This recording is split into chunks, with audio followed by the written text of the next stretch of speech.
Hello there, my name is Annette with Sunbeam Fabric Art. Welcome to my channel. Today I'm taking you through this easy foundation paper pieced pattern for a star block. The block has 4 sections and each section has 4 pieces.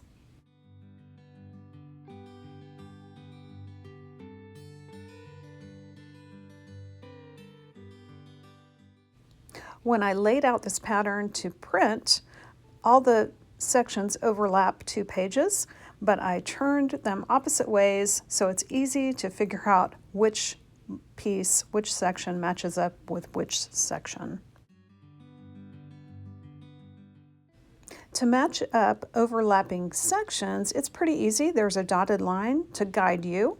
What I like to do is cut one of the sheets with a zigzag, and then I can see the line popping through on top of the line on the bottom, match it up, tape it in place, and I'm ready to go. Now the pattern sheets, when they're facing you, are the opposite, the reverse, because we're going to be sewing fabric onto the back of the pattern pieces. So just keep that in mind as you design your colors. I wrote on all my pattern pieces. I wrote what section it was, what piece within the section, and what color each of those 4 pieces within the section was going to be.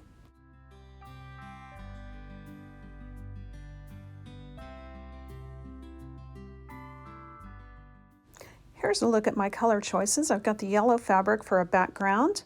I've got a green dot and a plain green, and then I've got a red and a blue. I normally cut out my sections, then I cut out all the fabric for each section. Some people like to print out an extra pattern, cut out every piece, and make templates, and that's a good idea too. Just remember your pattern will be facing you and your fabric should be wrong side up, and you need to cut out enough to cover up that piece, that individual piece within the section, with a seam allowance. And I always cut with a pretty generous seam allowance. So from each color, I only had to cut out 2 pieces for each block. So you can see I've got the smaller little piece below, and then I've got the larger, longer piece up above, and I've got one of those in each color to make one block. For this particular section, I'll need 2 pieces of the background fabric, 1 piece of the blue, and 1 piece of the green dot. So you can see the blue is the smaller piece, the green dot is that longer piece. I'll start by sewing piece 1 and piece 2 together, then I'll add piece 3 and piece 4. Okay, I slowed this time lapse down so you can see exactly what I'm doing. First, I place piece 1 and piece 2 right sides together, then I place them on the back of the pattern and I stitch down that seam line. Then I trim excess thread and press the seam open, and by the way, I'm using it at 1.8 stitch length or less. To make it easier to add piece 3, I folded back on the seam line between piece 2 and 3 and trimmed away the excess to about 1/4 inch.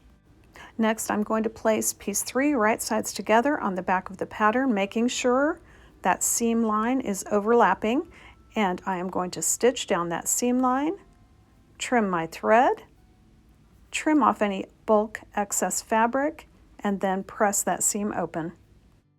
Now I will fold down the line between piece 3 and 4, trim to about 1/4 inch, then I will place that piece 4 right sides together on the back, stitch my seam, trim my thread, press my seam open.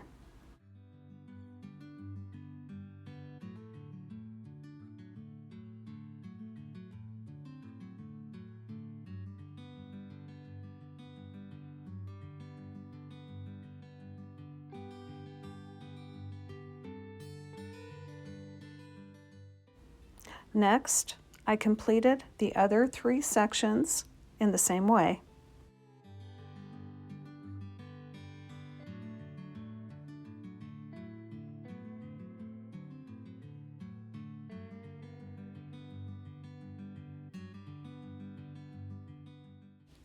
Once all the sections are completed, we'll trim them on the dotted line.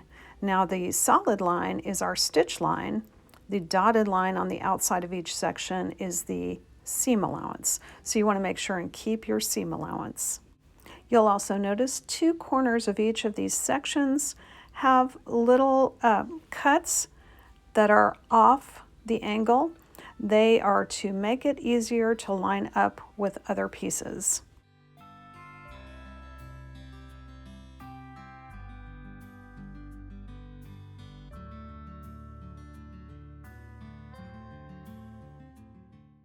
All right, let's lay this block out. The instructions are pretty clear. We're just going to sew piece A to piece B on the stitch line, then we'll sew piece C to piece D on the stitch line, and then we'll put these 2 units together to complete the block. The nice thing about this block, there's really not much matching. That green fabric that I was just pointing out should line up, but the fact that they're separated by the background fabric, even if they're off 1/8 of an inch, your eye will be tricked into thinking they are actually lined up perfectly.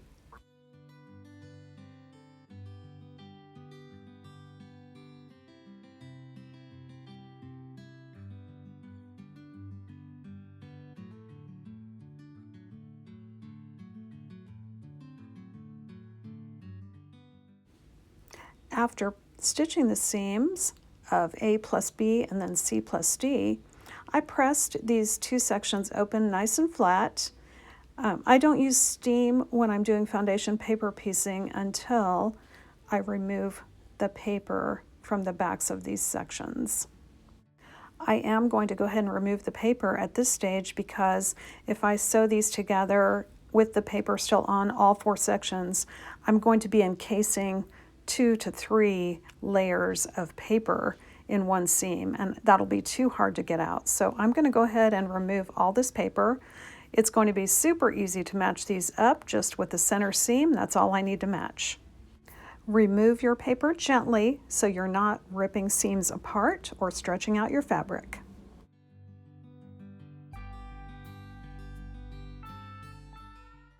I placed the 2 units right sides together. I simply clipped that center seam. I made sure that seam was nesting, so one set of seams was going one way, the other set was going the opposite way.